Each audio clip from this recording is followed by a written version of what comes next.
संभल में तरबियत के साथ 2 रोज़ा हज कैंप का आगाज। संभल, जून में होने वाले हज के लिए अगले महीने से हज यात्रियों की रवानगी शुरू हो जाएगी। अकीदत और उमंग के साथ हज सफर पर पहुंचने वालों को सऊदी अरब में किसी दिक्कत का सामना न करना पड़े, इसके लिए प्रदेश भर में तरबियती सिखाने के कैंप लगाए जा रहे हैं। अगले महीने से हज पर जाने वाले यात्रियों को प्रशिक्षित करने के लिए प्रशिक्षण कैंप में ज़ायरीन को महत्वपूर्ण टिप्स दिए गए। हज के 3 फर्ज और 6 वाजिबात समझाने के साथ ही रसूल अकरम का हज का तरीका भी बताया गया। हज ट्रेनर अब्दुल खालिक ने हाजियों का आह्वान किया कि वह तरबियती कैंपों में खूब अच्छी तरह से सीखकर हज अदा करने जाएं। उनका कहना था कि देखकर हज करने से बेहतर है सीखकर हज किया जाए।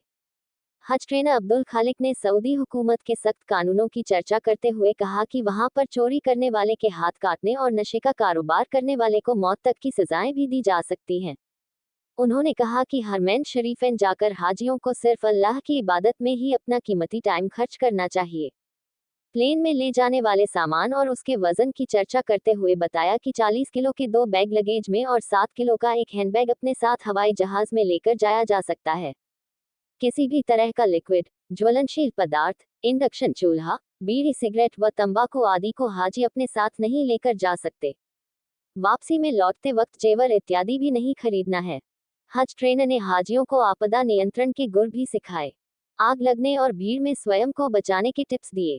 उन्होंने कहा कि हर हाजी अपने साथ एक छोटा हैंडबैग रखें जिसमें खाने के लिए कुछ खजूर और पानी की बोतल हर वक्त अपने साथ रखनी चाहिए। उन्होंने कहा कि धूप से बचने के लिए 11 से 3 तक बाहर ना निकलें। तब आपके लिए सुबह, शाम या रात के समय का चुनाव करें। उन्होंने कहा कि सऊदी अरब में शेखों की ओर से बांटी जाने वाली सबील से भी हाजियों को बचना चाहिए। वितरण के स्थान पर धक्का मुक्की ना हो, इसके लिए हाजी को सब्र से काम लेना चाहिए। मिना, अराफात और मुजलिफा के मैदानों में कम से कम सामान लेकर जाना चाहिए। शैतान को कनकरी मारते वक्त विशेष सावधानी की आवश्यकता होती है। इस अवसर पर अपने साथियों और बुजुर्गों का विशेष ध्यान रखा जाना चाहिए। हज की अदायगी के बाद किए जाने वाले तवाफ़े जियाराह को पहले या तीसरे दिन कर लेने में फ़ायदा है। भीड़ से बचने के लिए नमाज का सलाम फिरने के फौरन बाद तवाफ करना फ़ायदेमंद रहता है। इस्लाम के 5 बुनियादी उसूलों में शामिल हज के लिए अब तैयारियां शुरू हो गई हैं। जून में होने वाले हज के लिए अगले महीने से हज यात्रियों की रवानगी शुरू हो जाएगी। अकीदत और उमंग के साथ हज सफर पर पहुंचने वालों को सऊदी अरब में किसी दिक्कत का सामना न करना पड़े, साथ ही वे अपना मुकम्मल हज सभी जरूरी अरकान के साथ करके लौटें।